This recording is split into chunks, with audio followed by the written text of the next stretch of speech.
पवन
तर तो काळ ज्या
घेता येतं ना, डाउनलोड करता ना ते पूर्ण कीर्तन डाउनलोड आहे ना ते. आता कसं होईल तुला सगळं संपलं नव्हतं. Hello hello hello hello hello hello पूर्ण हे त्या माझ्या ID hello hello email ID पाठवते. हॅलो हॅलो कधी कुठे म्हणतो कट कर ना. हॅलो हॅलो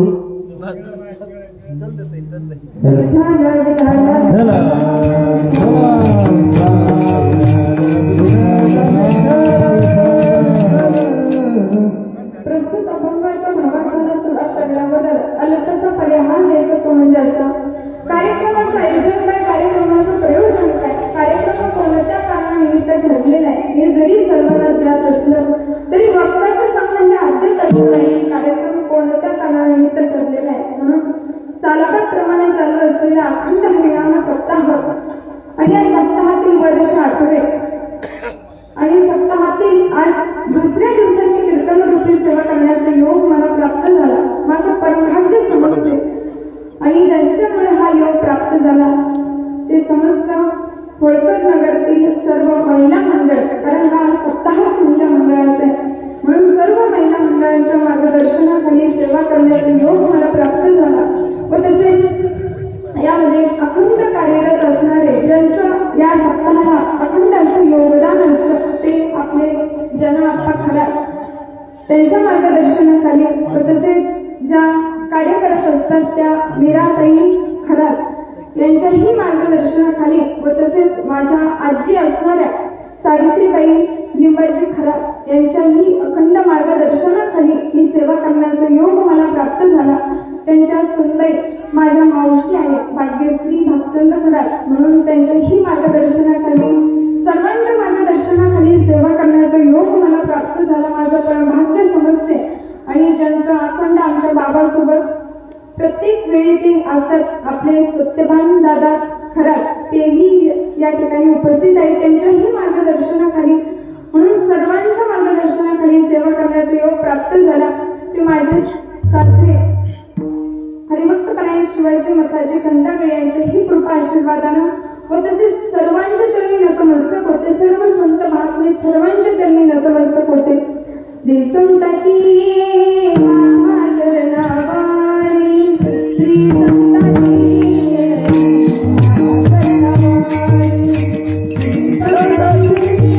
माता चरणावर, श्री संतांची माता चरणावर, श्री संतांची माता चरणावरी, श्री संतांची माता चरणावरी.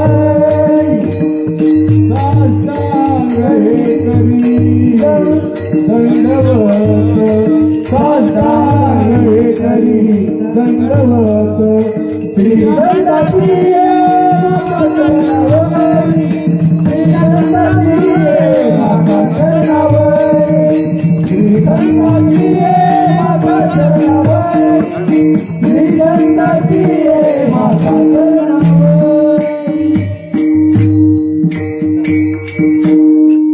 श्री संताची माता चरणावरी साष्टांग हे करी दंडवत सर्वांच्या चरणी नतमस्तक होते आणि अभंगाच्या भावार्थाकडे होते. तर तुकोबराय अभंगामध्ये आपल्याला त्या भगवंताचं नाम सांगतात, त्या भगवान परमात्म्याच्या नामाचं महत्व सांगतात. कारण तुकोबराय म्हणतात आधी सर्व संत महात्मे आपल्याला त्या भगवान परमात्म्याचं नाम घ्यायला सांगतात. आपल्याला उपदेश करतात की त्या भगवंताचं नाम घ्या, कारण त्या भगवंताचं नाम हे किती श्रेष्ठ आहे. नाम चांगले चांगले,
सूर्यापेक्षा वायू 10 पट आहे, वायूपेक्षा आकाश 10 पट आहे. मात्र त्या भगवंताचं नाम हे आकाशापेक्षाही अनंत पट आहे. असं ते भगवंताचं नाम आहे.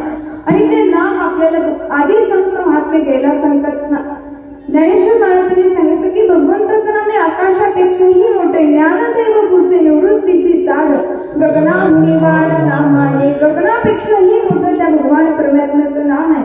या ठिकाणी सर्व महिला मंडळ रोज हरिपाठ घेतात. त्या हरिपाठामध्ये सुद्धा माऊलींनी अनेक ठिकाणी भगवंताच्या नामाचं वर्णन केलेलं आहे की भगवंताचं नाम हे किती श्रेष्ठ आहे.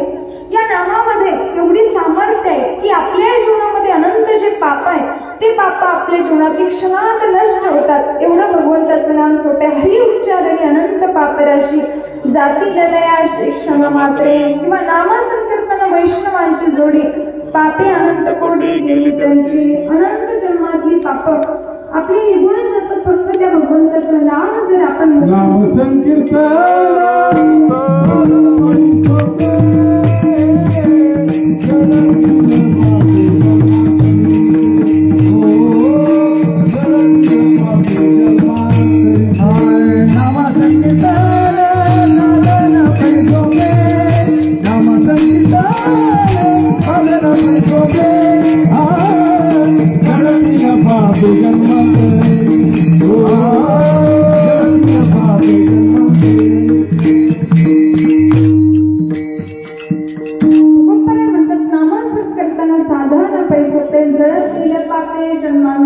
जन्मांतरीची पापं आपली क्षणात झळून जातात.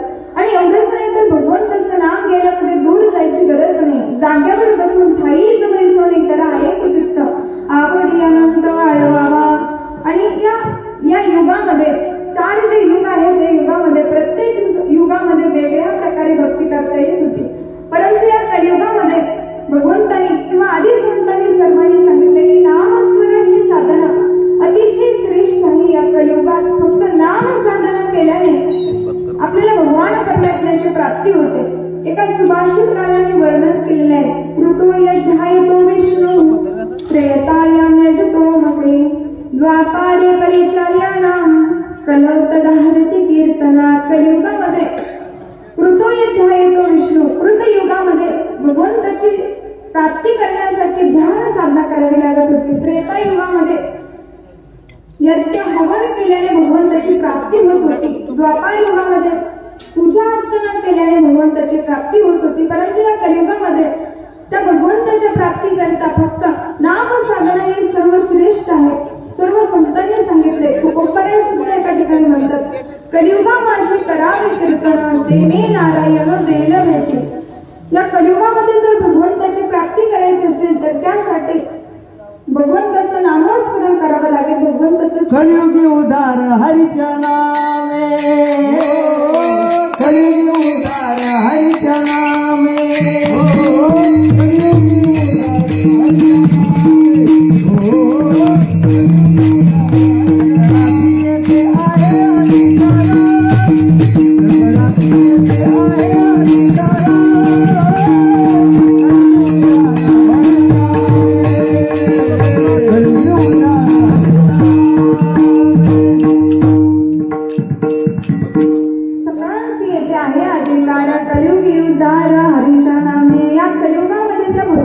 नामाशिवाय दुसरी कशानेच भगवंताची प्राप्ती होत नाही. कारण हे कलियुगामध्ये नाम साधना ही सर्वश्रेष्ठ आहे. सर्वांनी या भगवंताचं नाम घेतलं तर या कलियुगात आपल्याला प्राप्ती होईल.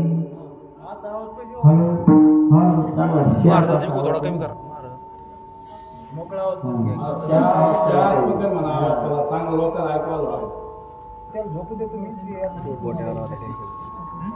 सबनी साला ना लावला तुम्ही. हॅलो हॅलो हॅलो हॅलो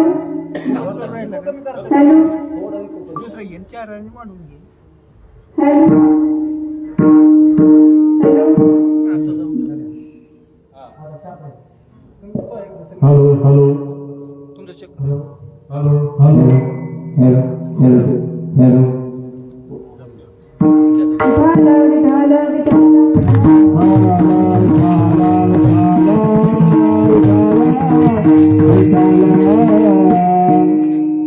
म्हणजे या कलियुगामध्ये नाम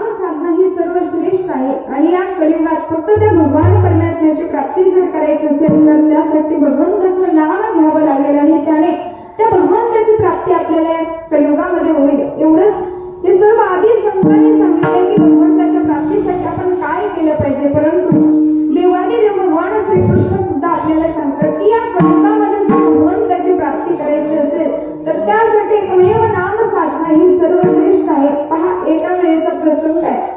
ज्यावेळेस द्वापार युग संपलं आणि द्वापार युग संपल्यानंतर कलियुग लागणार, तर त्या कलियुगाची सुरुवात कशी असेल, ते कलियुग कसं असेल, असं 5 पांडवांनी भगवान श्रीकृष्णाला प्रश्न विचारला. हा लक्षपूर्वक ऐका. कलियुगाची सुरुवात कशी होणार, या कलियुगामध्ये लोकांचं आचरण कसं असेल, असं पांडवांनी भगवान श्रीकृष्णांना प्रश्न विचारला. तेव्हा भगवान श्रीकृष्ण म्हणू लागले की हे पांडवांनो, मी तुम्हाला सांगतो की या कलियुगातील लोकांचं आचरण कसं असेल, लोक जीवन कशा प्रकारे जगतील.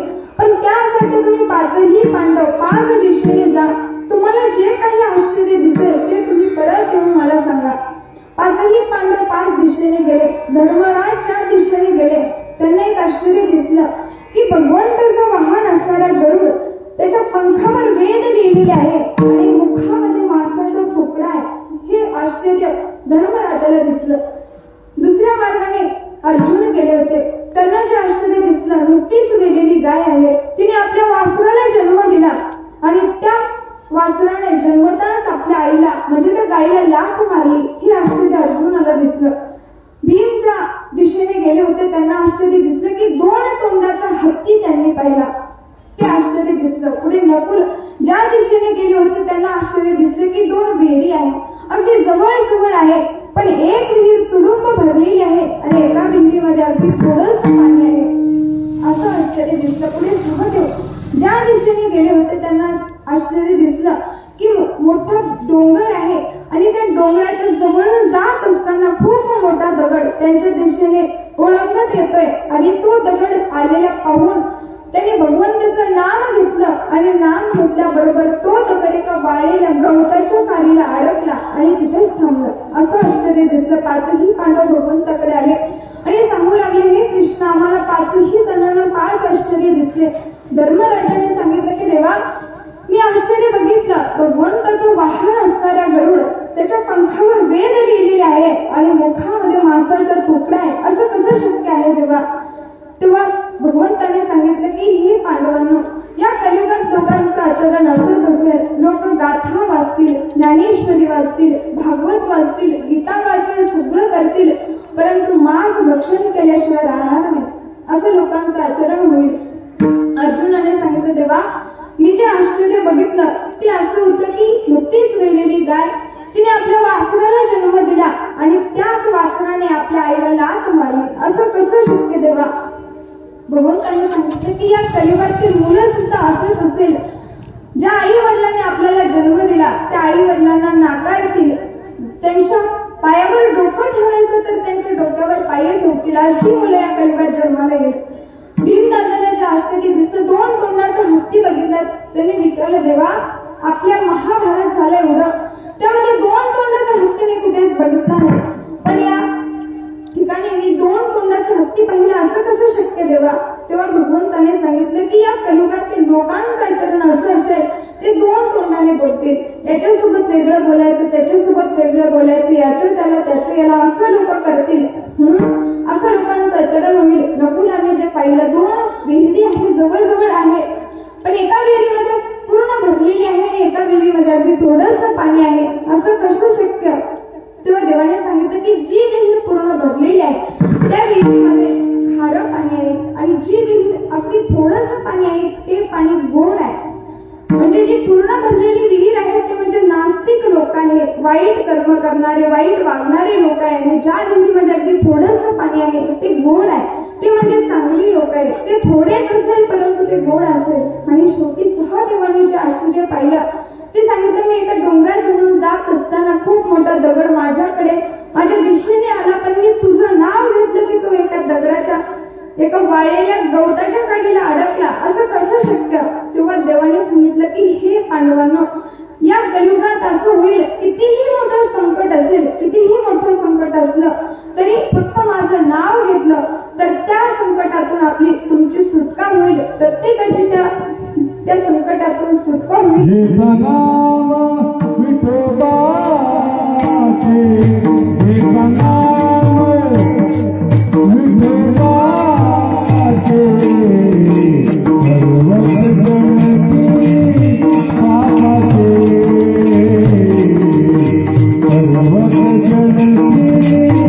पापाचे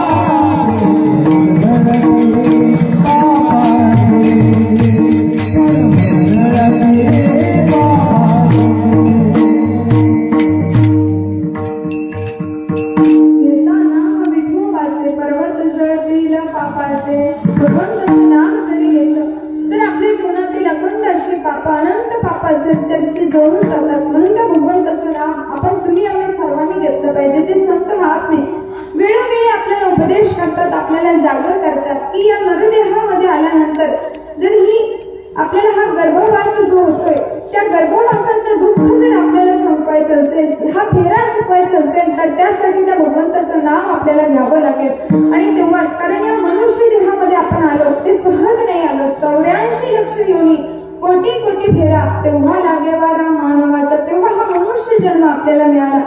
नाहीतर पशु पक्षी त्यांना काही पाप पुण्य हे काहीच कळत पशु हे पाप पुण्य जाणते.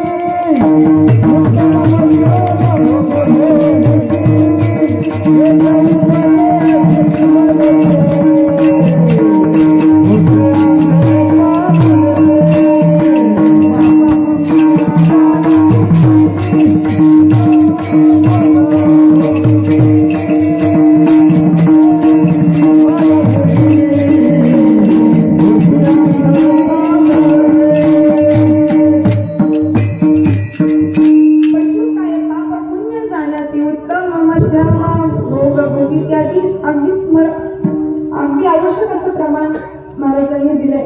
म्हणजे पशु पक्षाला काही पाप पुण्य हे कळत नाही. नाहीतर असं कधी पाहिजे का 4-5 म्हशी एकत्रित आल्या, हातात आरतीचं ताट घेतला आणि निघाल्या मंदिरात आरती करायला.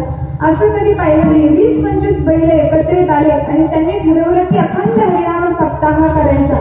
हेही कधी असं पाहिलं नाही. कारण पशु पक्षाला हे भगवंताची भक्ती चांगली कामं हे करता येत नाही. फक्त या मनुष्य देहामध्ये याच देही घडे देवाचे भजन आणि काही ज्ञान नाही कोठे. इतर दुसऱ्या देहामध्ये हे ज्ञान नाही, फक्त याच देहामध्ये आहे. म्हणून या देहामध्ये आल्यानंतर आपण काय केलं पाहिजे? हा मनुष्य जन्म आपल्याला मिळाला तो अतिशय दुर्लभ आहे, अनमोल आहे. मनुष्य जन्म अनमोल रे मिट्टी में ना मोल रे अब जो मिला है तेरा मिलेगा कभी नहीं तू सत्संग मिलाया कर ध्यान प्रभु के लगाया कर सांझ सवेरे बैठ के बंदे गीत प्रभु के गाया कर. म्हणून हे मनुष्य जन्म आपल्याला मिळाला तो फार अनमोल आहे. म्हणून या देहामध्ये आल्यानंतर प्रत्येक जीवाला या देहामध्ये येत असताना अखंड अशा वेदना होतात. ज्या वेळेस आपण आपल्या आईच्या गर्भामध्ये असतो त्या गर्भामध्ये असताना त्या वेदना आपल्याला सहन होत नाही. प्रत्येक जीव भगवंताकडे प्रार्थना करतो, देवा एकदा मला या दुःखातून वेगळं कर. या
Oh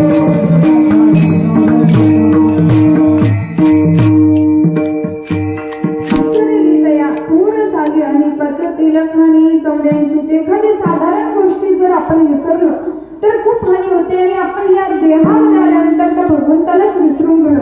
कशा प्रकारे साधारण गोष्ट विसरल्यानंतर हानी होते तर एक छोटंसं उदाहरण सांगते पहा. एक व्यक्ती सासरवाडीला गेला. त्या ठिकाणी गेल्यानंतर त्याचं काहीतरी काम वगैरे होतं. ते काम वगैरे आटोपलं आणि सासूबाईने जावई आली म्हटल्यानंतर खूप सुंदर स्वयंपाक बनवला. जर जावई यायचं असेल तर प्रत्येक सासूबाईची अशी गत असते, नाकाचा मोती ठेवी गहाण आणि राखी जावयाचा मान. तसंच त्या सासूबाईने सुंदर असं स्वयंपाक बनवला. धिरडं आणि गुळवणी असा स्वयंपाक त्या सासूबाईने बनवला. जावई आले, हातपाय वगैरे धुतले, जेवायला बसले. जेवण वाढलं आणि जेवण वगैरे केले. त्या जावयाला खूप तो स्वयंपाक आवडला. खूप सुंदर जेवण केलं आणि ते तो जावई थोडा गोळसर होता. त्यांच्या लक्षात राहत नव्हतं म्हणून काय स्वयंपाक आपल्या सासूबाईने बनवला म्हणून ते लक्षात ठेवण्यासाठी तो सारखं म्हणत राहू लागला, धिरडा आणि गुळवणी. सासूबाईने सुंदर असा स्वयंपाक बनवला. घरी गेल्यानंतर आपल्या बायकोला सुद्धा हाच स्वयंपाक बनवायला लावायचा. म्हणून जावई सासूबाईचा सासऱ्यांचा निरोप घेतला आणि गावाकडे निघाला. बसमध्ये बसला तरी त्यांचं तेच चालू, धिरडा आणि गुळवणी. कंडक्टरने तिकीट विचारलं तरी तेच चालू, धिरडा आणि गुळवणी. त्यांनी सांगितलं की हे धिरडा गुळवणी तुझं बाजूला ठेवून मला सांग काय तिकीट द्यायचं, कुठलं तिकीट द्यायचं. असं विचारल्यानंतर अमुक गावला जायचं म्हणून तिकीट घेतलं. गाव जवळ आलं, बस थांबली, खाली उतरला तरी त्याचं तेच चालू, धिरडा आणि गुळवणी. खाली उतरल्यानंतर खाली चिखल होता. त्या चिखलामध्ये पाय घसरला, तसंच पसरला की सगळं विसरला. त्याच्या लक्षातून गेला आपण काय म्हणत होतो, काय आपल्या लक्षात ठेवायचं होतं. तो विसरून गेला. घरी गेल्यानंतर बायकोने हातपाय वगैरे धुण्यासाठी पाणी दिलं. हातपाय वगैरे धुतले आणि बसल्यानंतर बायकोने विचारलं, अहो झालं का ज्या कामासाठी गेले होते आणि माझ्या आईकडे गेले होते का, काय स्वयंपाक बनवलं होतं, जेवण वगैरे केलं का. त्याच्या लक्षात येईना. स्वयंपाक कोणता बनवला होता तो खूप वर्णन करू लागला. सुंदर स्वयंपाक होता, मला खूप आवडला, पण तुझ्या आईने जो स्वयंपाक बनवला होता तो स्वयंपाक बनवला. तिला म्हणू लागला. तिने सांगितलं ठीक आहे मी बनवते, पण कोणता स्वयंपाक बनवला होता ते तरी सांगा.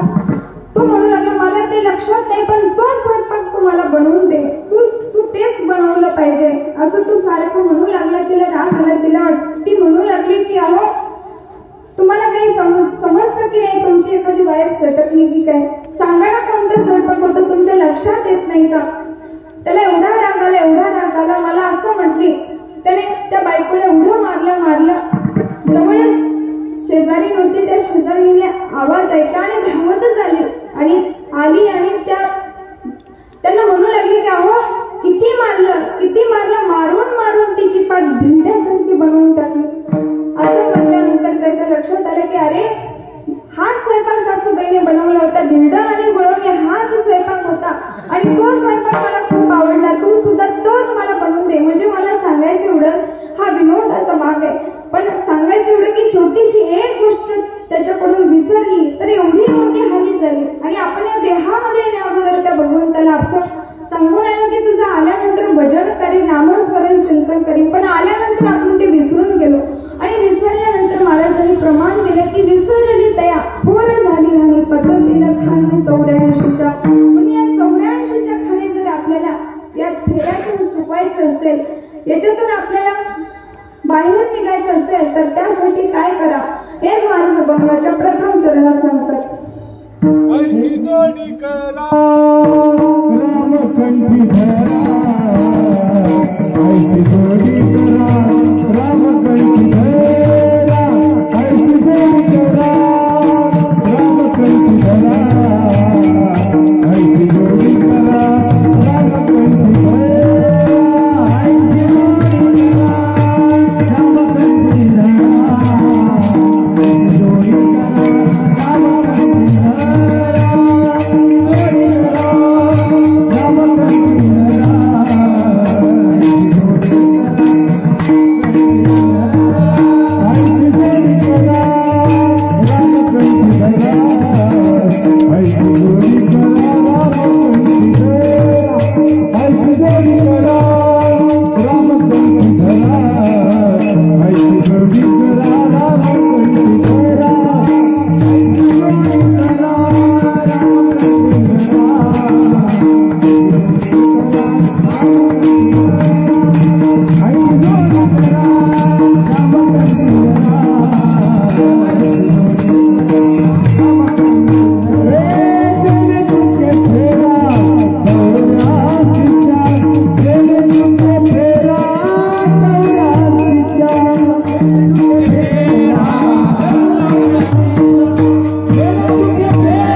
करा असं तुकोबाला म्हणतात. कारण भगवंताचं नाम एवढं साधं सरळ आहे, सोपं आहे आणि ते नाम घेतल्याने अनेकांचा उद्धार झाला. अनेकांचा उद्धार या जगामधून त्यांचा अतिशय पाप करणारा जरी व्यक्ती असला आणि त्याने जरी नाम घेतलं तर त्याचा सुद्धा उद्धार झाल्याशिवाय राहत नाही.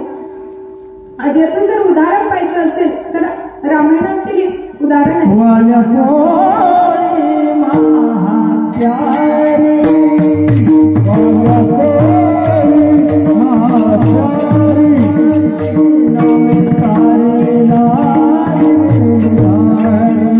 नामे तारे लारी लारी, नामे तारे लारी लारी,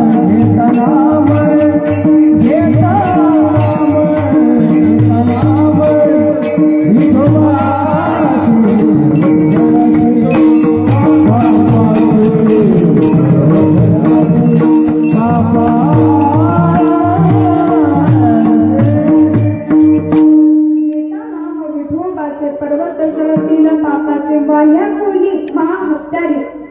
ज्यांचं उदाहरण सांगायचं ते प्रमाणामधून महाराजांनी सांगितलं की जो वाल्या कोळी होता तो प्राचीनच ऋषींचा मुलगा रत्नाकर त्यांचं नाव होतं. पण वाईट मार्गाला लागले असं म्हणतात. ढेकणाच्या संगे हिराक बनगला, कुसंगती नाडला साधुताईचा. म्हणजे वाईट मार्गाने जर गेला, वाईट मार्ग त्यांनी केलं, दरोडे टाकले, वाट माऱ्या केल्या, असे वाईट कर्म करत असणारा तो वाल्या कोळी.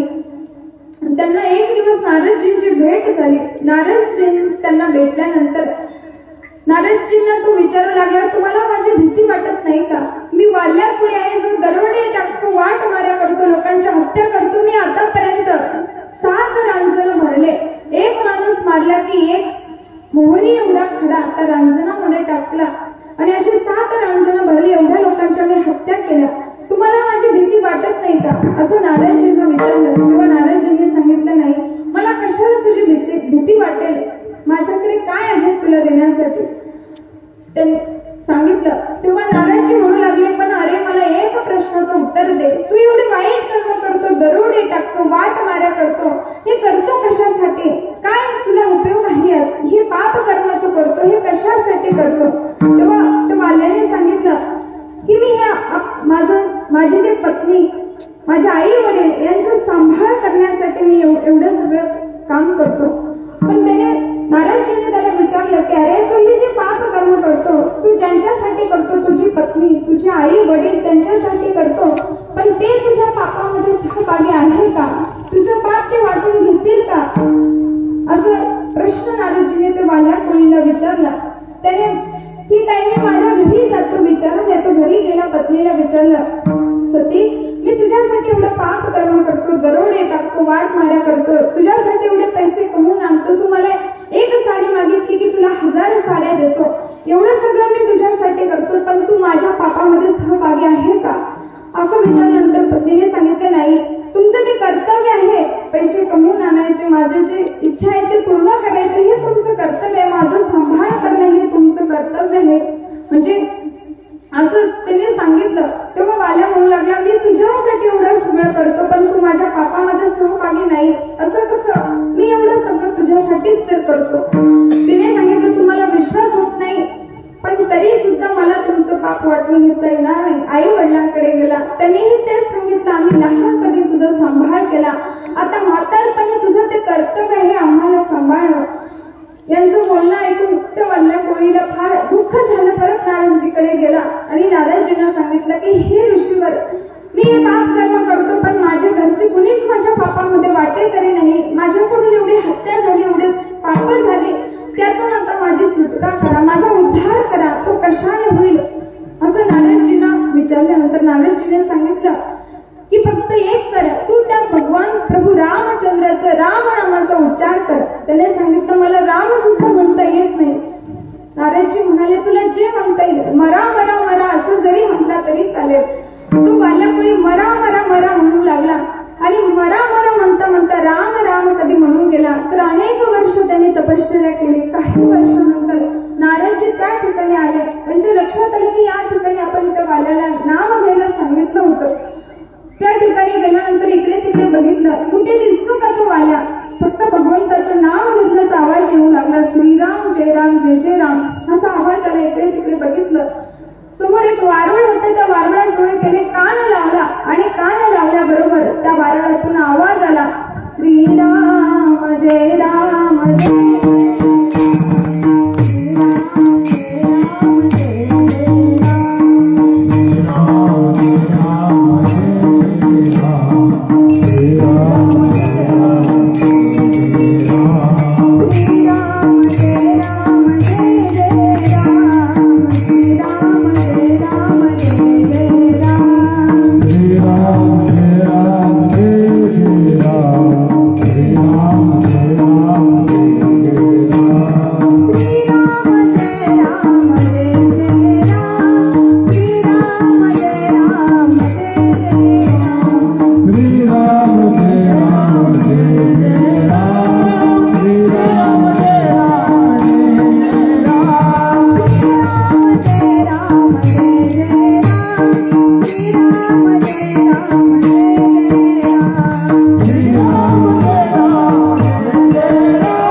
वाल्मिकी ऋषी हे नाव दिलं आणि त्यांची कीर्ती एवढी गहन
वाल्मिकी ऋषींनी रामायण लिहून ठेवलं आणि नंतर भगवंताला कसं वर्तन करावं लागलं. बोलिले वाल्मिकी तैसेचे करीन वर्तोनी लावीन रामा म्हणे.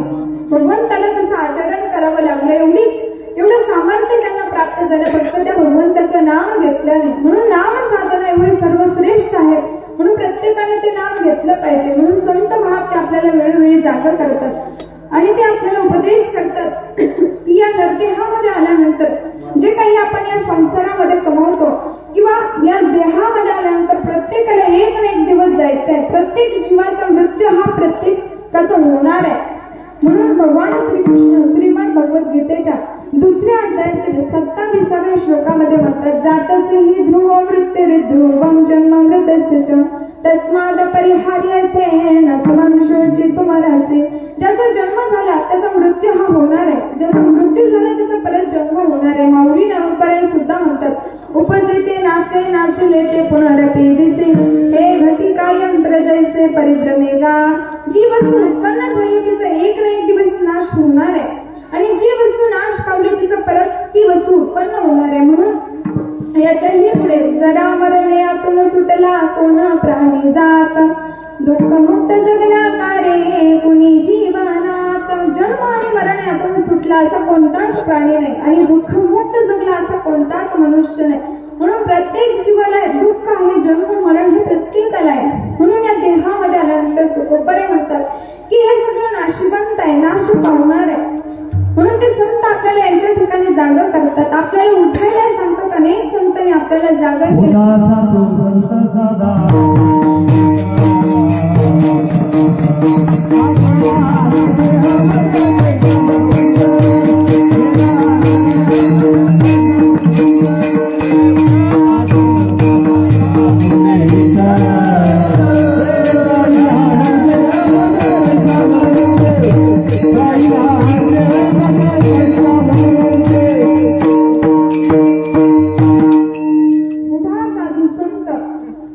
साधू संत हा देह नरदेह जाईल म्हणून उठा. त्या संतांनी आपल्याला जागे केलं. संस्कृत भाषेमध्ये सुद्धा अशी सूत्र आहे. उद्दिष्टित जागृत प्राप्त करा आणि बोधत. उठा, जागे व्हा आणि त्या भगवान परमात्म्याला प्राप्त करा. अनेक संतांनी सांगितलं उठा जागे वारे आता स्मरण करा आपण मनी नाथा बावे चरणे ठेवा माताचं होई व्यथा जन्माच्या धन तारा पुत्र जन.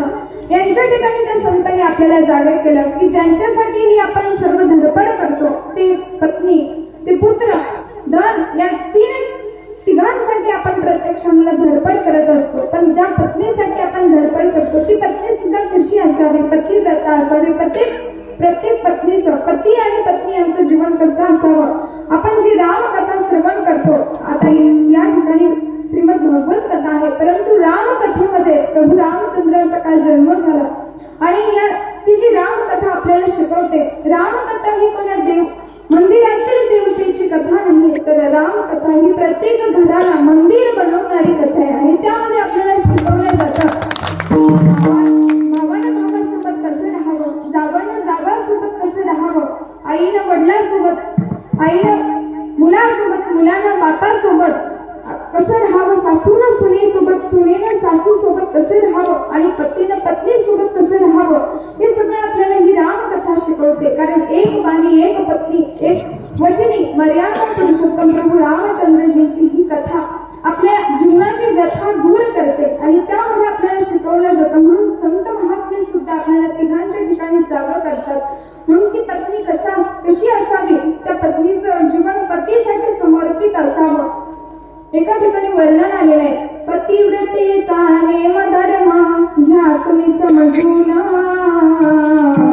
आपल्या पतीला नित्य मानती देवा. पतीला राम तरी देते समजून अपराधाची क्षमा मागते पदर पकडून. देवाला म्हणे पतीच्या आधी द्या मला मरण. तुळशीला पाणी घालते नित्य मान. तुळशीला पाणी घालते नित्य मान. विठ्ठल हृदयाला विराम.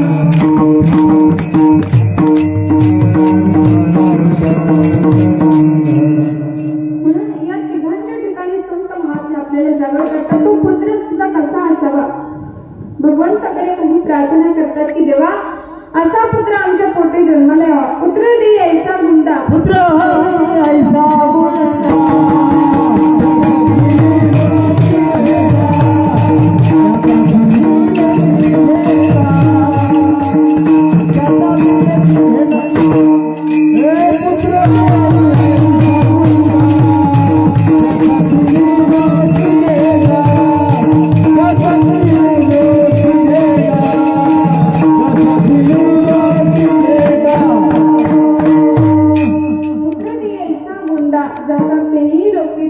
किंवा पुत्र ऐसा देई देवा जग म्हणे त्याला बाबा. कन्या तरी ऐसे दे जैसे मीरा मुक्ताबाई.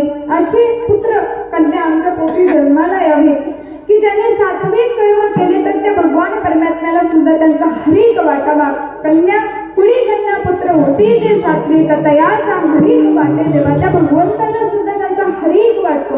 म्हणून जर मूलबाळ आपल्या पोटी चांगले जन्माला आलं तर त्यामध्ये आई वडिलांचं दोघांचं पुण्य असतं. सुभाषितकार एका ठिकाणी म्हणतात, सुशीलो मात्र पुण्येन पितृपुण्येन चतुरता उदार वंश पुण्येन आत्म पुण्येन सभाग्यता. मुलगा सुशील असेल तर समजावं त्याच्या आईचं पुण्य आहे.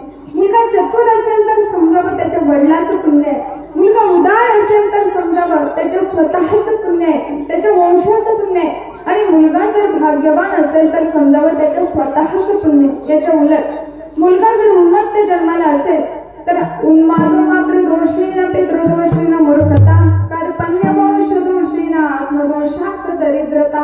मुलगा उन्मत्त असेल तर समजावं त्याच्या आईचा दोष आहे. मुलगा मूर्ख असेल तर समजावं त्याच्या वडिलाचा दोष आहे. मुलगा कंजूस असेल तर समजावं त्याच्या वंशाचा दोष आहे. आणि मुलगा जर दरिद्री असेल तर समजावं त्याच्या स्वतःचा दोष आहे. म्हणून मुलगा आपल्या पोटी चांगल्या जन्माला येऊ म्हणून मुलाच्या पुत्राच्या ठिकाणी संत जागे करतात. तिसरी गोष्ट म्हणजे धनाच्या ठिकाणी जागे करतात की जे धन आपण कमवतो ते योग्य मार्गाने कमवलेलं असलं पाहिजे. अन्यायोपार्जितम धनम 10 वर्षांनी तिष्ठति प्राप्तेत्रेकादशे वर्षे समूलं च विनश्यति. वाईट मार्गानं आणि तिच्या मार्गाने जे धन आपण कमवलं ते 10 वर्षानंतर नष्ट होतच होतं. परंतु आपल्या आई वडिलांना जे धन कमवलं ते सुद्धा नष्ट होतं. म्हणून संत महात्मे म्हणतात की धन कमवा. अथर्व वेदामध्ये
कोणत्याही मार्गाने कमवले असलं तर ते चांगल्या ठिकाणी व्यतीत करा. त्याचं दान चांगल्या ठिकाणी करा. कारण हा जो अखंड हरिनाम सप्ताह आहे तो 8 दिवसाचा सप्ताह कोणी एकांचा खेळ नाही. तो सर्वांनी करण्याचं ते सर्वांचं कार्य आहे. तुम्ही आम्ही खेळी मिळी गदा रोळी आनंदे किंवा प्रत्येकाने या ठिकाणी योगदान दिलं पाहिजे. असं म्हणतात लेने को हरिनाम देने को अन्नदान तरने को लीनता और डुबने को अभिमान. म्हणून प्रत्येकाने या ठिकाणी सहकार्य केलं पाहिजे उदार अंतकरणाने. कारण एक सुभाषितकार म्हणतात हस्तो पवित्र यदि दान पुण्य पादो पवित्र यदि तीर्थयात्रा कंठो पवित्र यदि नाम घोषा हृदय पवित्र यदि ब्रह्मनिष्ठा. आता पवित्र होतील दान धर्म यदादी कर्म केल्याने, पाय पवित्र होतील तीर्थयात्रा केल्याने, कंठ पवित्र होईल त्या भगवंताचं नाव घेतल्याने आणि हृदय पवित्र होईल त्या भगवंताविषयी निष्ठा ठेवल्याने. म्हणून या देहामध्ये आल्यानंतर जे धन आपण कमवलं ते योग्य मार्गाने कमवलेलं असलं पाहिजे. अथर्व वेदामध्ये सुद्धा सांगतात शतहस्तात समाहार सहस्री भीष्ट संकिरा. शेकडो हाताने धन एकत्रित करा परंतु हजारो हाताने ते दान सुद्धा करा. आणि जे धन आपण कमवलं ते सर्व काही आपण इथेच ठेवून जाणार आहोत. सुभाषितकार म्हणतात धनाने भूमो पशुवश्च गोष्टी भार्या ग्रहद्वारे स्मशाने देहाचितायां परिणत मार्गे कर्माने भोगशुती विपरीत. ते धन आपण कमवलं ते धन एकतर बँकेत राहतं एकतर भूमीत राहतं. पशु पक्षी म्हणजे गायी म्हशी आपण पाहतो त्या गोठ्यात राहतात. भार्या म्हणजे पत्नी. ती पत्नी घराच्या दारापर्यंत येते. जे जन आपण सोबत घेतो ते जन स्मशानापर्यंत येतं. जो देह आपण संपादित करतो तो देह चित्तेमध्ये जातो. मग आपल्यासोबत येतं काय केले कर्म झाले ते जी भोगाले उपज झाले मेले ऐसे ते विठाला.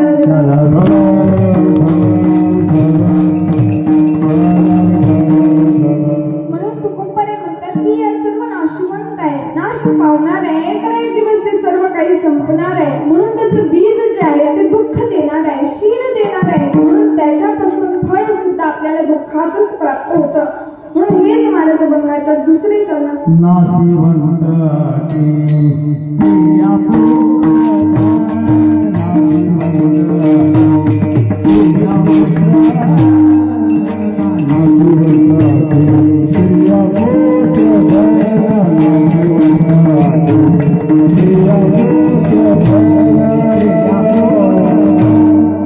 Thank you.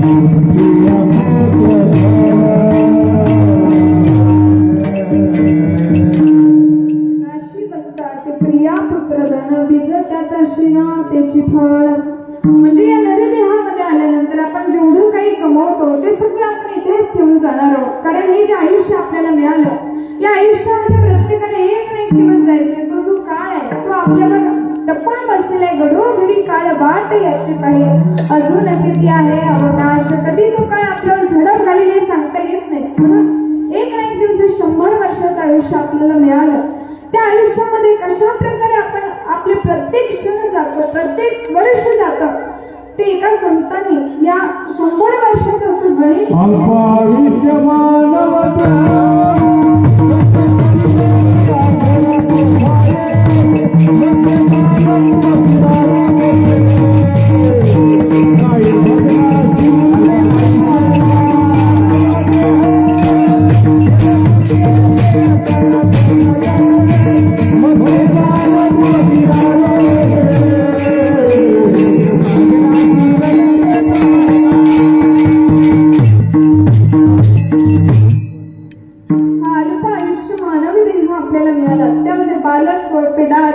हे सर्व काही आहे. म्हणून त्यातूनच सुटून आपल्याला सावध व्हायचं आणि त्या भगवंताचं स्मरण करायचं. म्हणून या 100 वर्षाचं गणित एका संतांनी करून प्रत्येक 10 वर्षाला आपल्याला सावध केलं आणि त्या संतांनी सुंदर वर्णन केलं.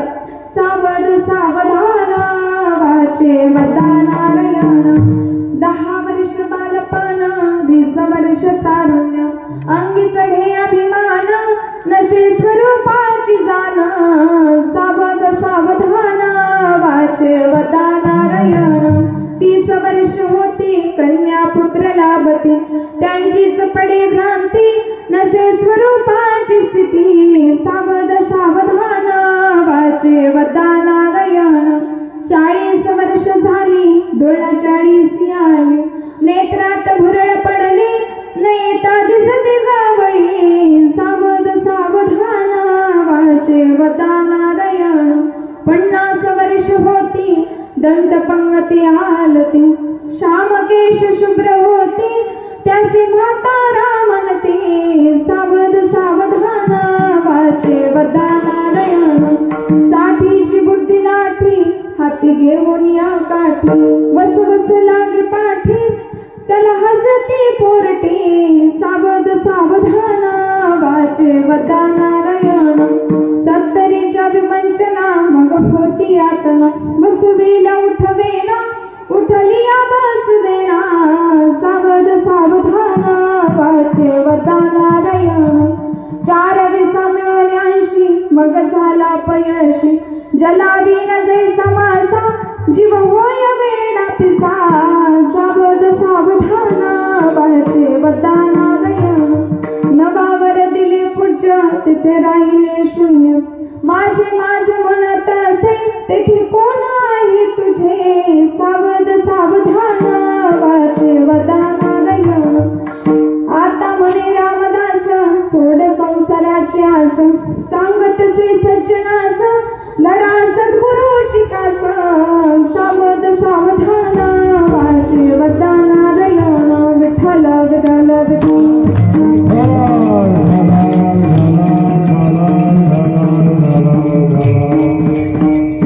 म्हणजे सांगायचं तात्पर्य एवढंच की 100 वर्षाचं आपल्याला हे जे आयुष्य मिळालं त्या आयुष्यामध्ये कधीतरी सावध होऊन त्या भगवान परमात्म्याचं आपण स्मरण केलं पाहिजे. त्या भगवान परमात्म्याचं आपण चिंतन केलं पाहिजे. म्हणून संत महात्म्याने आपल्याला वेळोवेळी जागृत केलं. त्या भगवंताचं नाम एवढं गोड आहे अतिशय गोड असं असणारं नाम त्या भगवंताचं आहे. म्हणून आपलं हे जे मन आहे ते अतिशय चंचल आहे. किती चंचल आहे हे मन. तर भगवान मन जपाला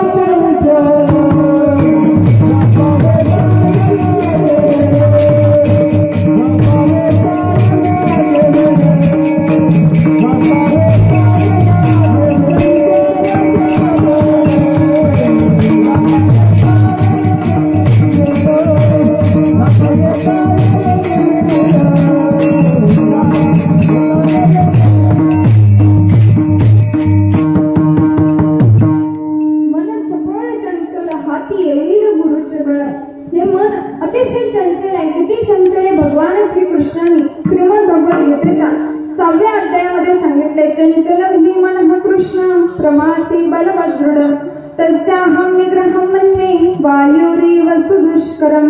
हे मन अतिशय चंचल आहे आणि ते हातात येण्यासाठी त्यासाठी भगवंताची जोड असल्याशिवाय ते मन एका ठिकाणी स्थिर होत नाही. आणखी हे मन किती चंचल आहे. हे मन इंद्रिय अगोदर आहे. इंद्रियाच्या पलीकडे ते मन आहे. मनाच्या पलीकडे बुद्धी आहे आणि बुद्धीच्या पलीकडे असणारा तो परमात्मा आहे. आणि तो परमात्मा प्राप्त करण्यासाठी आपल्याला त्या मनाला एकाग्र करावं लागेल. ते सुद्धा भगवान श्रीकृष्णाने 16व्या अध्यायातील गीतेच्या 16व्या अध्यायातील 21व्या श्लोकामध्ये सांगितलंय, इंद्रियाणि पराण्याहुर इंद्रियेभ्य परम मनः मनसस्तु परा बुद्धिर यो बुद्धेः परतस्तुतः. हे मन अतिशय चंचल आहे. या मनाच्या पलीकडे असणारा तो परमात्मा तो जर प्राप्त करायचा असेल तर त्यासाठी या मनाला एका ठिकाणी स्थिर करावं लागेल. एका जाग्यावर त्या भगवंताच्या ठिकाणी हे मन एकदा का स्थिर झालं तर ते मन कुठेही धावत नाही. आता कोठे धावे मना, आता कोठे धावे,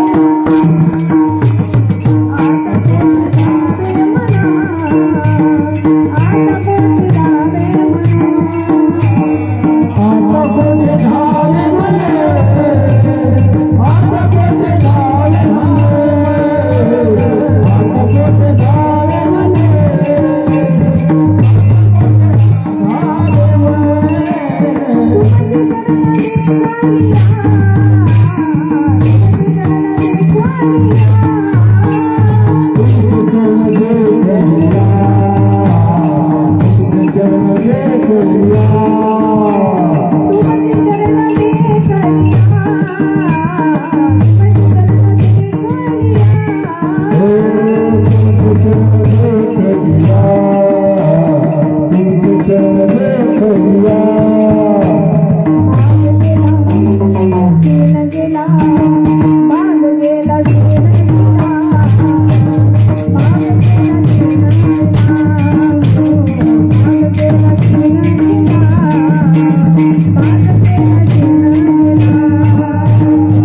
प्रत्येक मनुष्य हा गुंतलेला आहे. म्हणून या विकारावर जर विजय मिळवायचा असेल, हे काम क्रोध लोभ यांचे 3 विकार आहे. ते 3 विकार नरकाचे द्वार आहे असं भगवान श्रीकृष्णाने श्रीमद भगवद्गीतेच्या 3ऱ्या अध्यायातील 42व्या श्लोकामध्ये सांगितलंय, त्रिविधं नरकस्येदं द्वारं नाशनमात्मनः कामः क्रोधः तथा लोभः तस्मादेतत्त्रयं त्यजेत्. हे काम क्रोध लोभ हे 3 विषय नरकाच्या द्वारापर्यंत आपल्याला घेऊन जातात. एवढंच नाही तर या तिघामुळे आपल्या जीवनामध्ये असणारे 3 गुण ते नष्ट होतात. कामेन कर्म नाशस्यात्, क्रोधेन ज्ञान नाशनम, लोभेन भक्ती नाशस्यात्, तस्मादेतत्त्रयं त्यजेत्. काम उत्पन्न झालं की कर्म नाश होतो, क्रोध उत्पन्न झालं की ज्ञान नाश होतं आणि लोभ उत्पन्न झाला की भक्ती नाश पावतो. म्हणून आपल्या जीवनामध्ये हे काम क्रोध लोभ हे 3 विषय जिंकण्यासाठी काय करावं लागेल.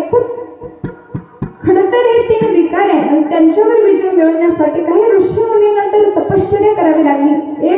एका ऋषींचं विश्वामित्र ऋषींचे उदाहरण आहे. एक वेळेस ते कुठेतरी युद्धासाठी गेले. युद्ध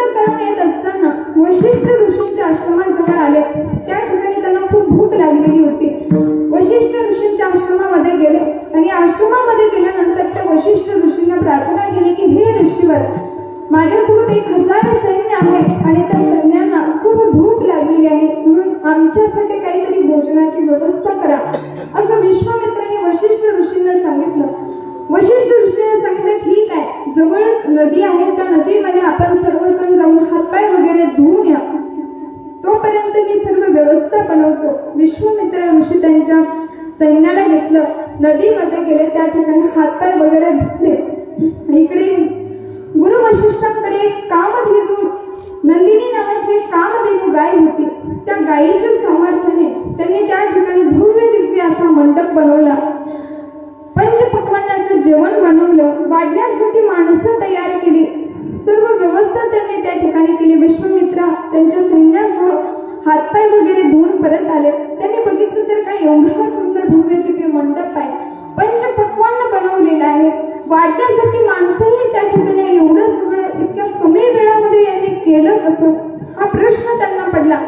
सर्व पंक्तीमध्ये बसले, सर्वांना पात्र वाढण्यात आलं, त्यावर पक्वान्न वाढले आणि पक्वान्न वगैरे वाढल्यानंतर गुरु वशिष्ठांनी श्लोक वगैरे म्हणाले, ओम अन्नपते अन्नसिनो दैख्यनमेवस् सूक्ष्मिणः प्रप्रदातारं तारेषु वृषं नो देहि द्विपदे चतुष्पदे ओम मोगमन्नं विन्दते अप्रचेताः सत्यं ब्रवीमि वदैस्तु तस्य नार्यमनं पुष्यति नो सखायं केवलाघो भवति केवलादि ओम ब्रह्मार्पणं ब्रह्महविर्ब्रह्माग्नो ब्रह्मणाहुतं ब्रह्मैव तेन गंतव्यं ब्रह्मकर्म समाधिनः, असं श्लोक वगैरे म्हटले आणि सर्वांची पंक्ती बसले. जेवण वगैरे झाले.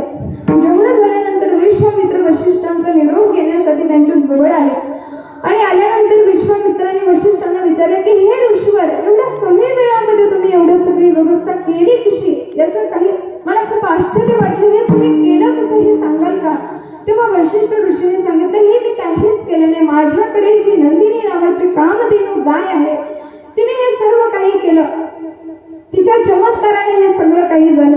असं समजल्यानंतर विश्वामित्राने सांगितलं की हे ऋषीवर, तुम्ही श्रेष्ठ आहात, ब्रह्मज्ञानी आहात, तुम्हाला या गायीची काय आवश्यकता आहे, ती कामधेनू तुम्ही मला द्याल का? तेव्हा वशिष्ठांनी सांगितले, जर त्या गायीची इच्छा असेल, कामधेनूची जर तुमच्यासोबत यायची इच्छा असेल तर तुम्ही घेऊन जा. विश्वामित्र त्या नंदिनीला घेऊ लागले, तर त्या नंदिनी गायीला जायची इच्छा नव्हती, म्हणून तिने खूप सारं सैन्य प्रगट केलं आणि विश्वामित्रांना त्यांच्या सैन्यासह पळवून लावलं. विश्वामित्र तिथून निघून गेले, पण त्यांच्या लक्षात आले की अरे, आपल्याकडे जे क्षत्रिय तेज आहे त्या तेजापेक्षा ब्रह्मतेज हे फार श्रेष्ठ आहे, म्हणून आपण तपश्चर्या केली पाहिजे आणि ब्रह्मतेज प्राप्त करून घेतलं पाहिजे. म्हणून त्यांनी 20,000 वर्ष तपश्चर्या केली. त्या ठिकाणी त्या इंद्रदेवांनी एक मेनका नावाची अप्सरा पाठवली. त्या मेनकासोबत त्या विश्वामित्र ऋषींचा विवाह झाला. त्यांना शकुंतला नावाची एक मुलगी झाली. पण त्यांच्या नंतर लक्षात आलं की अरे, आपण 20,000 वर्ष तपश्चर्या करून लोभ जिंकला, पण आपल्यामध्ये काम हा शिल्लक आहे. परत गेले 20,000 वर्ष तपश्चर्या केली, काम जिंकला. नंतर इंद्राने रंभा नावाची अप्सरा पाठवली, तिला शाप देऊन भस्म केलं विश्वामित्रांनी. परत त्यांच्या लक्षात आलं की अरे, आपण 20,000 वर्ष तपश्चर्या केली, लोभ जिंकला, परत 20,000 वर्ष तपश्चर्या केली, काम जिंकला, पण आपल्यामध्ये क्रोध हा शिल्लक आहे. परत गेले 20,000 वर्ष तपश्चर्या केली.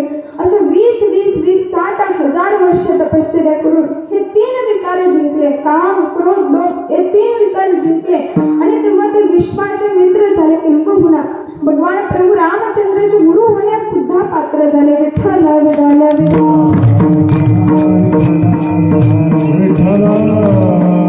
सांगायचं तात्पर्य एवढे की हे विकार जिंकण्यासाठी ऋषी मुनींना तप करावं लागलं. पण आमच्या संतांनी फक्त नाम साधना केल्याने, नाथ महाराजांचं जीवन आपल्या प्रत्येकांना माहिती आहे की त्यांच्या जीवनामध्ये त्रिवेणी संगम आहे. नाथ महाराज शांत आहे, संत आहे आणि श्रीमंत आहे. म्हणून त्यांच्या जीवनामध्ये क्रोध हा विषय, हा विकार त्यांनी जिंकला. अनेकांनी त्यांना राग आणण्याचं ठरवलं, परंतु त्यांना कधीही क्रोध आला नाही. एक यवन 108 वेळा त्यांच्या अंगावर थुंकला तरी सुद्धा त्यांना क्रोध आला नाही. यवन अंगावर थुंकला, प्रसाद देवाने मुक्त केला, त्याचा सुद्धा उद्धार नाथ महाराजांनी केला, म्हणजे क्रोध जिंकला. फक्त नाम साधनेने त्यांनी असं सांगितलंय, कोटी कोटी यज्ञ नित्य ज्याचा नेम, एका हरिनाम जपता वेळे. फक्त एक हरिनाम जर घेतलं तर कोटी यज्ञाचं फळ आपल्याला प्राप्त होतं. म्हणून त्यांनी क्रोध जिंकला, तुकोपर्यंत काम जिंकला. कामाचे दोन प्रकार आहेत, स्त्रीकाम आणि धनकाम.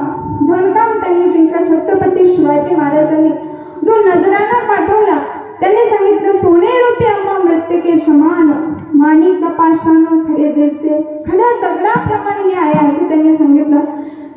काम आशेने आलेल्या स्त्रीला दैवतून न करी सायासा, मी विष्णुदास तैसे नव्हे, हेही सांगितलं. म्हणजे हे काम क्रोध लोभ हे विकार एवढे खडतर आहे, त्यांनी देवादिकांना सुद्धा सोडलं नाही. भगवान शंकराला, इंद्राला, चंद्राला कुणालाच त्यांनी सोडलं नाही. दडक मारी मारी मारी दडक मारी मारी मारी शंकरा.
भस्मासुर मुकला प्राणा, तिथीच गती झाली वालीशी.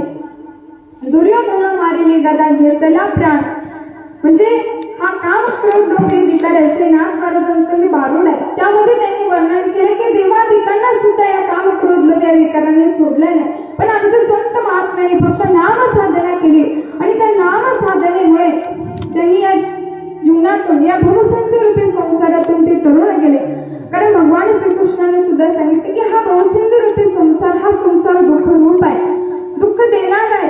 म्हणून या संसारामध्ये जर तरुण जायचं असेल तर त्यासाठी भगवंताचं स्मरण करावं लागेल. मला जर जो अनन्य भावाने स्मरण करेल, जो अनन्य भावाने माझं चिंतन करेल, त्याला या भवसिंधू रूपी संसारातून मी सुखरूप पैरेत फिरायला नेईल, असं भगवान श्रीकृष्णाने श्रीमद भगवद्गीतेच्या 12व्या अध्यायातील 7व्या श्लोकामध्ये सांगितलं. तेषामहं समुद्धर्ता मृत्यू संसार सागरा, भवामी नश्वरात् पार्थ मय्यावेशित चेतसा. जो माझा अनन्य होई शरण, त्याची निवारी मी जन्म मरण. म्हणून या लागे शरणागत शरण मीची, जो अनन्य भावाने मला शरण येईल त्या भक्ताला संसार रूपी समुद्रातून मी तरुण नेईल, असं भगवंत सुद्धा स्वतः सांगतात. म्हणून तुकोबाने सुद्धा म्हणतात की जर या भवसिंधू रूपी संसारातून पुढे जायचं असेल, तरुण जायचं असेल, तर त्या भगवान परमात्म्याची हजारो नावं आहेत.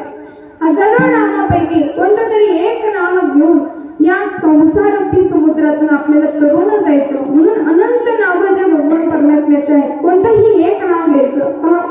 रामायणातील प्रसंग आहे की ज्या वेळेस प्रभू रामचंद्रांना नदी ओलांडून पलीकडे जायचं असतं, तो जो नावाडी असतो केवट, त्या नावाड्याला ती नाव द्यायची नसती. का तर भगवान प्रभू रामचंद्राची चरण धुण्याची सेवा त्यांना करून घ्यायची असते. परंतु ते त्यांना सांगतात की तुमच्या पायाच्या स्पर्शाने एका दगडाची बाई झाली, म्हणून माझ्या नावेची सुद्धा बाई होईल. म्हणून तुमच्या पायाचे जे रजकण आहे ते माझ्या नावेला लागता कामा नये. म्हणून मला तुमचे चरण धुण्याची सेवा करून द्या आणि तुमचे पाय धुतले की तुम्ही माझ्या नावेमध्ये बसू शकता.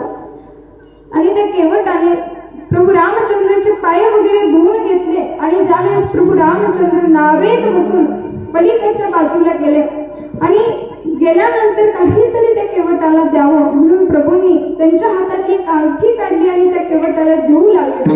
तेव्हा त्या केवटाने सांगितलं की हे प्रभू, आज मी तुम्हाला या नदीतून पार करण्यासाठी माझ्या नावेत बसून पलीकडे नेलं मला काहीतरी देत आहे, परंतु मला सुद्धा भविष्यात ज्यावेळेस हा भवसिंधुरूपी संसार तरुण जायचं असेल तेव्हा मला तुमची गरज पडेल आणि त्यावेळेस तुम्ही मला सुद्धा या भवसिंधुरूपी संसारातून पलीकडे सुखरूप न्याल. म्हणून मला तुमच्याकडून काही नको, फक्त मला या संसारातून पलीकडे घेऊन जा. म्हणून संतांनी तुकोबारायांनी सांगितलंय की त्या भगवंताचं एक नाव घ्यायचं आणि त्या नावेमध्ये बसून या भवसिंधुरूपी संसारातून पलीकडे जायचं. हेच माझ्या तरुणाच्या तिसरे चरण. नाव धडकला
कोणतंही एक नाव घेऊन या संसारूपी समुद्रातून आपल्याला पलीकडे निघून जायचं. म्हणून आपण सुद्धा संप्रदायाच्या नियमाप्रमाणे एकदा त्या भगवान परमात्म्याचं नाम घेऊ. विठोबा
परमात्म्याचं अखंड नाम आमच्या मुखामध्ये अनेक सर्व संत महात्मे आपल्याला त्या भगवान परमात्म्याच्या नामाचं महत्व सांगतात की सदा सर्व काळ आम्ही त्या भगवान परमात्म्याचं नाम घेतो. कारण संतांनी प्रत्येकाने आपल्या वाणीला संयमित ठेवलं आणि आपल्या वाणीला सांगून दिलं की गेही गेही माझे वाचे गोड नाम विठोबाचे. सदा सर्व काळ त्या भगवान परमात्म्याचं नाम घेऊ, सदा नाम घोष करू हरी कथा, जेणे सदा चित्ता समाधान. सदा सर्व काळ त्या भगवंताचं अखंड नाम आमच्या वाणीने घेऊ असं प्रत्येक संतांनी सांगितलंय. नाथपारायण एका वसुदेव अभंगामध्ये म्हणतात, तुके सेवू ब्रह्मानंदा गाऊ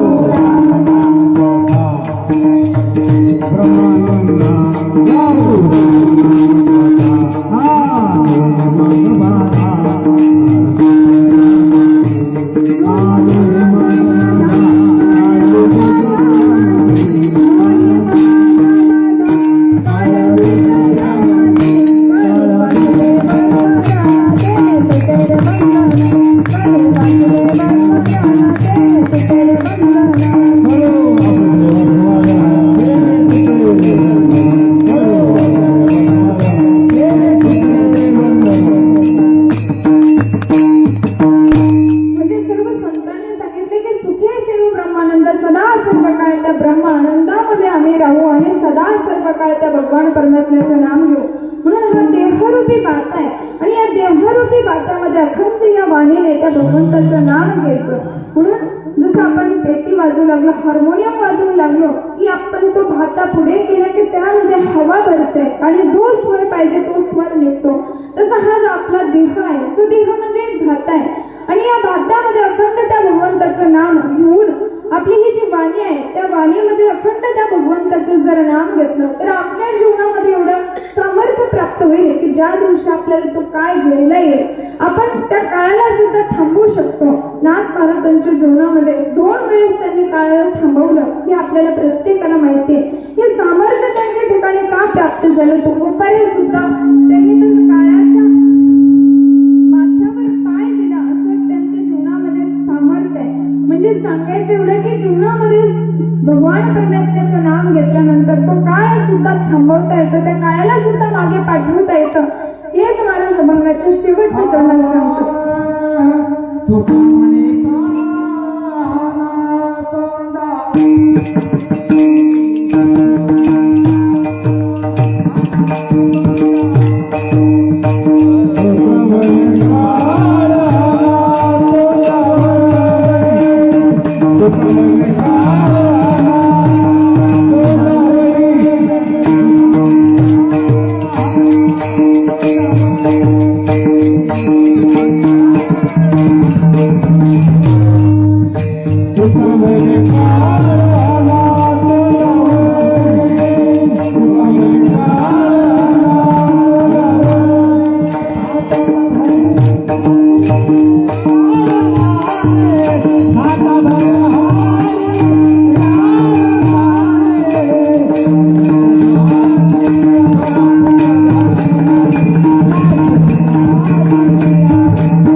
नाशिवंताटे प्रिया पुत्र विजत्या तशीनतेची फळ नाव धडकरा सहस्रनामाचे जे सिंधूची थडी पावे नाशिवंताटी प्रिया पुत्र विजत्या तशीनतेची फळ तुका म्हणे काळा हाना तोंडावरी भातावरा हरी राम बाणी नाशिवंताटी प्रिया पुत्र विजत्या तशीनतेची फळ. या अभंगाचा भावार्थ असाच असेल असं नाही, परंतु भगवान परमात्म्यानं जशी बुद्धी दिली त्याप्रमाणे अभंग सोडवण्याचा प्रयत्न केला. जाता जाता एकच गोष्ट सांगेल, ती म्हणजे आपली जी संस्कृती आहे ती संस्कृती टिकवण्यासाठी आपण काय केलं पाहिजे. त्यासाठी लहान मुलावर चांगले संस्कार केले पाहिजे. म्हणून संस्कार केले तर संस्कृती टिकेल आणि संस्कृती टिकली तरच आपला हा भारत देश टिकेल. म्हणून आपण लहान मुलावर चांगले संस्कार केले पाहिजे. कारण काळ जुना होता, अंगावरती घालायला कपडे नव्हते, तरी सुद्धा लोक शरीर झाकण्याचा प्रयत्न करत होते. आज कपड्यांचा भांडार आहे, तरी सुद्धा लोक शरीर प्रदर्शनाचा प्रयत्न करतात आणि म्हणतात की समाज सुसंस्कृत झाला. काळ जुना होता, रहदारीची साधनं नव्हती, तरी लोक एकमेकाला भेटायचे. आज रहदारीची अनंत साधनं आहे, तरी सुद्धा लोक एकमेकांना न भेटण्याच्या सबबी सांगतात आणि म्हणतात की समाज सुसंस्कृत झाला. काळ जुना होता, आपली मुलगी अख्ख्या गावाची मुलगी होती आणि आजची मुलगी शेजाऱ्यापासूनच असुरक्षित आहे आणि म्हणतात की समाज सुसंस्कृत झाला. काळ जुना होता, चालता चालता लोक वडीलधाऱ्यांची सुद्धा विचारपूस करायचे आणि आज आपलेच आई वडील वृद्ध आश्रमामध्ये ठेवतात आणि म्हणतात की समाज सुसंस्कृत झाला. काळ जुना होता, आपली मुलं शेजारची मुलं एकत्र खेळताना दिसत होती, पण आजची मुलं मोबाईलच्या काचाट्यात सापडली आणि म्हणतात की समाज सुसंस्कृत झाला. काळ जुना होता, चालता चालता लोक एखाद्या प्राण्याला सुद्धा भाकरी टाकत जायचे आणि आज शेजारी मुलं उपाशी झोपी जातात आणि म्हणतात की समाज सुसंस्कृत झाला. काळ जुना होता, शेजारी आलेला पाहुणा आपल्या घरी चहा पाण्यासाठी यायचा, आपल्या घरी आलेला पाहुणा शेजारी चहा पाण्यासाठी जायचं, पण आज शेजारच्या व्यक्तीचं नाव सुद्धा माहित नाही आणि म्हणतात की समाज सुसंस्कृत झाला. म्हणून आपली संस्कृती कशी टिकवली पाहिजे. एक वेळेस स्वामी विवेकानंद अमेरिकेच्या ठिकाणी काहीतरी भाषण होतं आणि त्या भाषणासाठी गेले. त्या ठिकाणी सर्वांना चहा वाटण्यात आला. पूर्वीची जी पद्धत होती ती चहा देण्याची कप आणि बशीमध्ये चहा देण्यात यायचं. प्रत्येकाला चहा वाटला, प्रत्येक जण कप घेतला आणि कपाने चहा पिऊ लागला. स्वामी विवेकानंदांनी कपातला अर्धा चहा बशीमध्ये ओतला, अर्धा चहा कपात शिल्लक ठेवला. एका व्यक्तीने स्वामी विवेकानंदांना प्रश्न विचारला, स्वामीजी आम्ही प्रत्येक जण कप घेतला आणि कपाने चहा पिऊ लागलो, पण तुम्ही एवढे कष्ट का करता. अर्धा चहा बशीमध्ये ओतायचा, तो अर्धा प्यायचा, अर्धा शिल्लक ठेवायचा. त्यावेळी स्वामी विवेकानंद सांगतात, आपण सर्वजण या ठिकाणी चहा पितो, आता चहा शिल्लक नसेल आणि एखादा माणूस जर या ठिकाणी आला तर त्याला मी कपातला शिल्लक असलेला चहा देऊ शकतो, पण तुम्ही सर्वजण उष्ण झालेला चहा देऊ शकत नाही. आणि त्यावेळेस त्यांनी एक वाक्य त्या ठिकाणी सांगितलं की शोधावया भाकरीला निघाली ती भूक आहे, शोधावया भाकरीला निघाली ती भूक आहे, जीवनात गरिबी येते ही कुणाची चूक आहे. भूक लागलं की खाणं ही प्रकृती आहे, पण घासातला घास दुसऱ्याला देणं ही संस्कृती आहे, दुसऱ्याला देणं ही संस्कृती आहे. आणि ही संस्कृती आपण प्रत्येकाने जोपासली पाहिजे. म्हणून त्यासाठी ही संस्कृती प्रत्येकाने जपा, लहान मुलांना चांगले संस्कार द्या. झालेली सेवा याच ठिकाणी सेवेला पूर्ण विराम देते. सर्वांनी अतिशय सुंदर अशी साथ दिली. सर्व परिसरातील गायनाचार्य मंडळी सर्वांची नावं काही मला परिचित नाही, परंतु अतिशय सुंदर अशी साथ दिली. मृदुकाचार्य दादा त्यांनी अतिशय सुंदर साथ दिली. विनेकरी बाबा आणि साऊंड सिस्टीम वाले त्यांनीही नंतर का होईना पण चांगली साऊंड सिस्टीम लावली, म्हणून त्यांचेही मनापासून धन्यवाद करते. आणि सर्व महिला मंडळ ज्यांनी हा अतिशय सुंदर असा सप्ताहाचं नियोजन केलं, म्हणून त्यांचंही सर्वांचं मनापासून धन्यवाद व्यक्त करते. ज्यांनी या ठिकाणी ज्यांच्या मार्गदर्शनाखाली मला येण्याचा योग प्राप्त झाला त्या माझ्या आजी तुल्य सावित्रीबाई लिंबाजी खरात यांच्या मार्गदर्शनाखाली व ज्यांचं या ठिकाणी अखंड योगदान असतं ते आपले जना अप्पा खरात यांच्याही मार्गदर्शनाखाली व सर्व समस्त आयोजक नियोजक मंडळी सर्वांच्या चरणी सेवा समर्पित करते आणि याच ठिकाणी सेवेला पूर्ण विराम देते. ज्ञानेश्वर